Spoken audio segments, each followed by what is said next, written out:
નમસ્તે વિદ્યાર્થી મિત્રો, આજે આપણે થ્રી ફેઝ ટ્રાન્સફોર્મરના એક્ઝામ્પલનો સેકન્ડ પાર્ટ જોવાના છે અને એમાં આપણે બે એક્ઝામ્પલની પ્રેક્ટિસ કરીશું. તો આપણે લાસ્ટ ટાઈમ પહેલા પાર્ટની અંદર પણ બે એક્ઝામ્પલ કર્યા હતા, આજે પણ બે એક્ઝામ્પલ કરીશું જેથી ચાર એક્ઝામ્પલ સાથે તમે ક્લિયરલી વસ્તુઓને સમજી શકો. તો આપણે એક એક્ઝામ્પલથી સ્ટાર્ટ કરીએ છીએ જેમાં લખ્યું છે કે primary winding of three phase transformer is connected in delta. તો આપણને એક્ઝામ્પલની અંદર જે ડેટા આપ્યો છે એમાં કીધું છે કે ભાઈ પ્રાઇમરી વાઇન્ડિંગ શેમાં કનેક્ટેડ છે? ડેલ્ટામાં, અને secondary winding is connected in star. તો તમારી જે થ્રી ફેઝ ટ્રાન્સફોર્મરની સેકન્ડરી વાઇન્ડિંગ છે એ કનેક્ટેડ છે સ્ટારની અંદર. એટલે આપણી પાસે કયું ટ્રાન્સફોર્મર છે? તો કે ડેલ્ટા સ્ટાર ટ્રાન્સફોર્મર છે, થ્રી ફેઝ ટ્રાન્સફોર્મર છે. લાઇન વોલ્ટેજ રેશિયો, આપણને જે હંમેશા વોલ્ટેજ રેશિયો આપતા હોય છે એ લાઇન વોલ્ટેજ રેશિયો છે, એટલે કે VL1 અપોન VL2. આ રેશિયો કેટલો આપ્યો છે? 3300 divided by 440 વોલ્ટ્સ.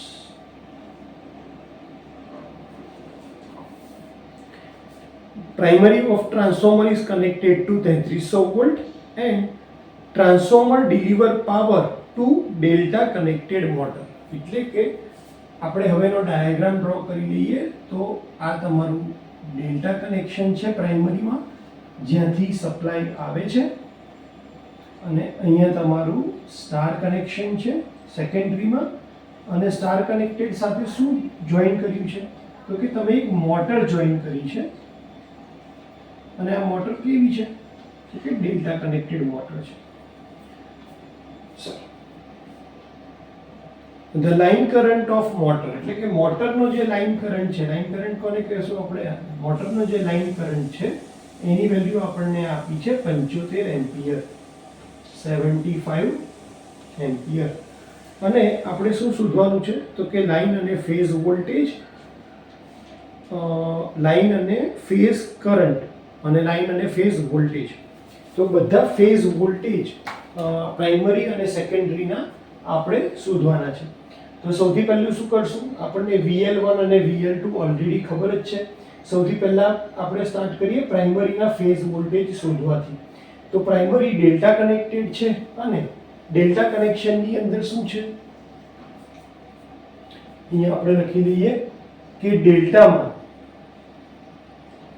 V phase primary વાઇન્ડિંગની વાત છે, એટલે કે 1. તો V phase 1 equal two VL1. ફેઝની વેલ્યુ અને લાઇનની વેલ્યુ હંમેશા કેવી હોય છે? સરખી. એટલે કે આપણો પહેલો આન્સર જે આવશે V ફેઝ 1 કેટલા આવશે? 3300 વોલ્ટ જ આવશે. સેમ વે સેકન્ડ કેસમાં, જ્યાં સેકન્ડરીમાં આપણો લાઇન વોલ્ટેજ કેટલો છે? 440. પણ સેકન્ડરી કેવી કનેક્ટેડ છે? સ્ટાર. તો સ્ટારની અંદર શું આવે છે? તો સ્ટાર કનેક્શનમાં હંમેશા V ફેઝ, અહીંયા હું 2 લખીશ કારણ કે આપણે સેકન્ડરીની વાત કરીએ છીએ. તો V phase 2 equal to VL2 divided by √3. VL2 ની વેલ્યુ જે આવે છે એ આપણી છે 440 વોલ્ટ, અને 440 ડિવાઇડેડ બાય તમે √3 કરશો તો V ફેઝ 2 ની વેલ્યુ જે આવશે એ આવશે 254 વોલ્ટ્સ. તો આપણી પાસે પહેલા બે આન્સર મળી ગયા. અહીંયા પણ આપણે વોલ્ટ્સ લખી દઈએ તો કન્ફ્યુઝન નહીં રહે. ઓકે, હવે આપણે શું શોધવાનું છે? લાઇન અને ફેઝ કરંટ. તો આપણને ખ્યાલ છે કે લોડ જે છે મોટર, એનો લાઇન કરંટ કેટલો છે? 75. એ આવે છે ક્યાંથી? અહીંયા સ્ટાર કનેક્શનમાંથી જ આવે છે, સેકન્ડરીમાંથી આવે છે જે સ્ટાર કનેક્ટેડ છે. એટલે હું આવું લખી શકું કે ભાઈ IL2 ની વેલ્યુ કેટલી છે? તો કે 75 એમ્પિયર. સેકન્ડરી સ્ટાર કનેક્ટેડ છે, અને સ્ટાર કનેક્શનમાં IL2 ઇક્વલ ટુ શું થઈ જશે? I phase 2. એટલે કે IL2 equal to I phase 2 equal two કેટલા એમ્પિયર થઈ જશે? 75 એમ્પિયર. આપણને સેકન્ડરીનો ફેઝ કરંટ પણ મળી ગયો છે. હવે આપણે શું લગાડશું? તો થ્રી ફેઝ ટ્રાન્સફોર્મરની ફોર્મ્યુલા જે આપણે પહેલા પાર્ટમાં જોઈ હતી શું હતી? હવે આપણે શોધવાનું છે ફેઝ કરંટ અને લાઇન કરંટ કોનો પ્રાઇમરીનો એટલે કે delta કનેક્શનનો.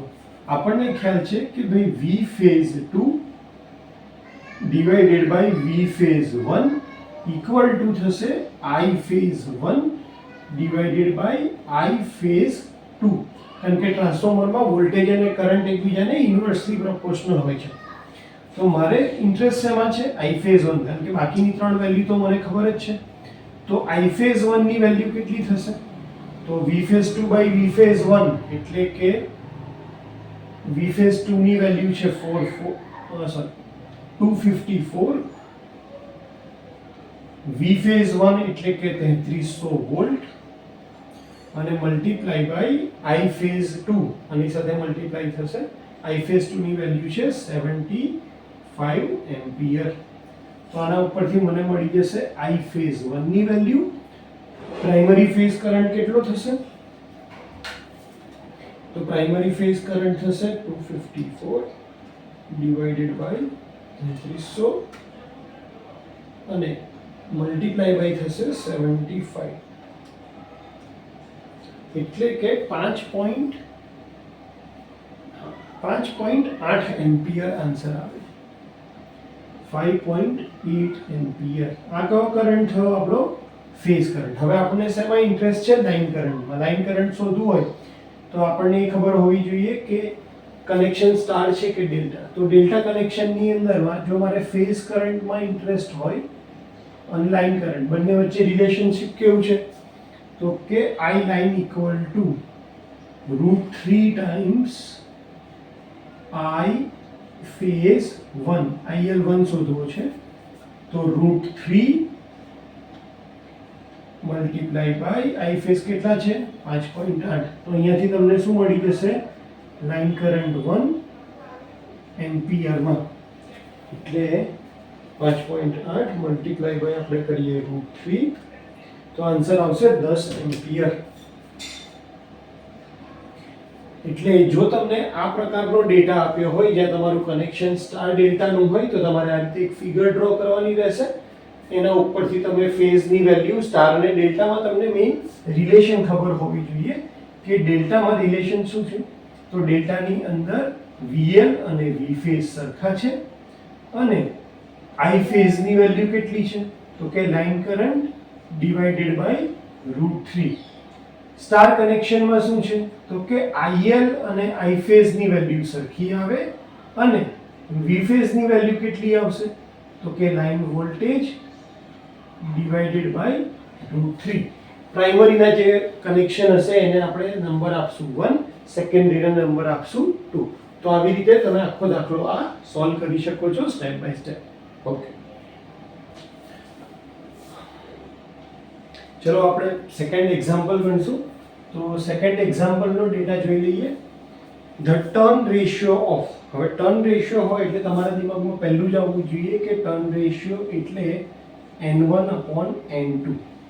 Turn ratio of star delta transformer એટલે કે જેની પ્રાઇમરી સ્ટાર છે અને જેની સેકન્ડરી ડેલ્ટા છે ઇઝ 1.44 to 1. એટલે કે ઉપર આવે છે 144, નીચે આવે છે 1.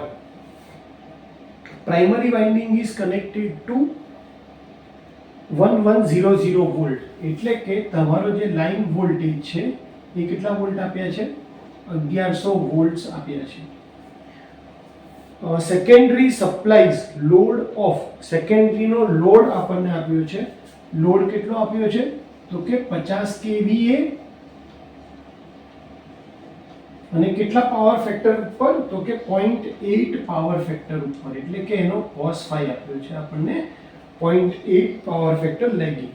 Find line current, phase current, line voltage, phase voltage of primary and secondary winding. આપણે પ્રાઇમરી અને સેકન્ડરી વાઇન્ડિંગના બધા જ કરંટ અને વોલ્ટેજીસ શોધવાના છે. સૌથી પહેલા તો ડાયાગ્રામ બનાવી દઈએ કે ભાઈ સ્ટાર ડેલ્ટા છે એટલે અહીંયા આવશે સ્ટાર. આ થશે તમારો સપ્લાય અને સપ્લાય કેટલા છે? લાઇન વોલ્ટેજ તો કે 1100 વોલ્ટ. સેકન્ડરી છે તમારી ડેલ્ટા કનેક્ટેડ અને ડેલ્ટા સાથે જે લોડ કનેક્ટ કરવામાં આવ્યો છે એ લોડ છે 50 kVA નો અને એનો પાવર ફેક્ટર છે એટલે કે cos phi છે 0.8. આના માટે આપણે શું શોધવાનું છે તો કે VL1 V phase 1 IL1 I phase 1 V phase 2 VL2 IL2 અને I phase 2 આટલી વસ્તુઓ આપણે શોધવાની છે. સૌથી પહેલા વાત કરીએ કે આપણને ટર્ન રેશિયો આપ્યો છે. હવે ટર્ન રેશિયો અને તમારો જે લાઈન વોલ્ટેજ છે, આ જો લાઈન વોલ્ટેજ ફેઝમાં હોય એટલે કે હું શું કહેવા માંગુ છું, તમારો જે ટર્ન રેશિયો છે N1/N2 એ આપણે લખી શકીએ V phase 1 divided by V phase 2. એટલે આપણી પાસે આ એક વેલ્યુ છે N1/N2 ની. જો આપણને VL ઉપરથી આપણે V phase 1 શોધી લઈએ તો આપણને V phase 2 મળી જશે અને V phase 2 ઉપરથી આપણે લાઈન વોલ્ટેજ શોધી શકીએ. એટલે પહેલું કામ કરીશું આપણે V phase 1 શોધવાનું. તો આપણને ખ્યાલ છે કે કનેક્શન કયું છે, સ્ટાર કનેક્શન, અને સ્ટાર કનેક્શનમાં V phase 1 ઇક્વલ ટુ થાય V line 1 divided by √3 એટલે કે 1100 વોલ્ટ divided by √3 એટલે V phase 1 ની વેલ્યુ આવશે V phase 1 ઇક્વલ ટુ હું લખી દઉં વોલ્ટ્સ કેટલા તો કે 1100 ભાગ્યા √3 1100 ભાગ્યા √3 635.1 વોલ્ટ આવે છે. V phase 1 મળી ગયા આપણી પાસે. હવે VL1 મળી ગયો આપણને તો કે યસ V phase 1 મળી ગયો. હા, V phase 1 મળી ગયો. પછી આપણે શું શોધ્યું છે એટલે સર આ આવશે તમારું V phase 1 મળી ગયો. હવે આપણે V phase 2 શોધીશું. કઈ રીતે? આ ફોર્મ્યુલામાં એની વેલ્યુ મૂકી દેશું એટલે કે N1/N2 શું છે 1.44. V phase 1 કેટલા આવ્યા 635.1 divided by V phase 2 એટલે તમને અહીંયાથી V phase 2 મળી જશે કેટલા તો કે 635.1 divided by 1.44 તો આ આવશે 441.0 એટલે કે 441 વોલ્ટ. V phase મળી ગયા તો એના ઉપરથી તમને લાઈન વોલ્ટેજ આરામથી મળી જશે. એના માટે આપણે ખાલી જોવાનું કયું રિલેશનશિપ છે તો સેકન્ડરી છે ડેલ્ટા કનેક્ટેડ છે અને ડેલ્ટા કનેક્ટેડમાં VL2 ઇક્વલ ટુ શું થાય છે VL equal to V phase એટલે કે આપણને V phase ની વેલ્યુ પણ અહીંયાથી મળી જશે અને એ કેટલી છે 441.0 વોલ્ટ. તો V phase મળી ગયા, V લાઈન મળી ગયા બંને પ્રાઇમરી અને સેકન્ડરી માટે. હવે આપણે શોધવાનું છે કરંટ. તો કરંટ ક્યાં કનેક્ટેડ છે લોડ ઉપર. કેટલા kVA છે તો કે 50 kVA. એટલે આપણને અહીંયા જે મળશે એ શું મળવાનું છે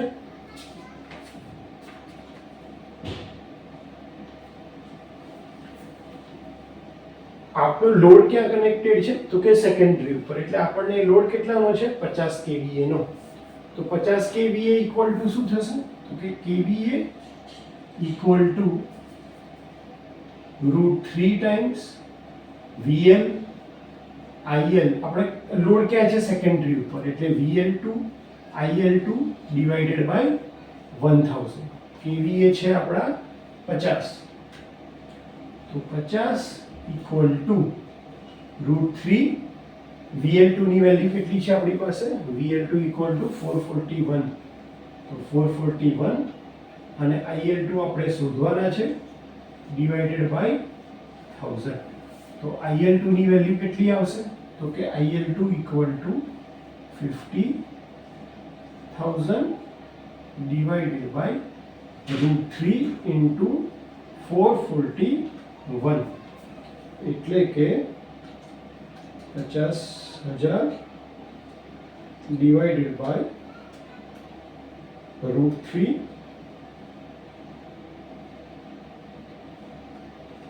multiply by 441. તો આન્સર આવે છે 65.5 એમ્પિયર. કઈ સાઈડનો છે આ લાઈન કરંટ આવશે IL2, તો એના ઉપરથી આપણને I phase 2 મળી જશે. તો કે I phase 2 equal to delta ની અંદર શું છે, તો કે I phase 2 equal to IL2 divided by √3, એટલે કે 65.5 ડિવાઇડેડ બાય √3, એટલે કેટલા આવશે? આવશે 37.8 એમ્પિયર.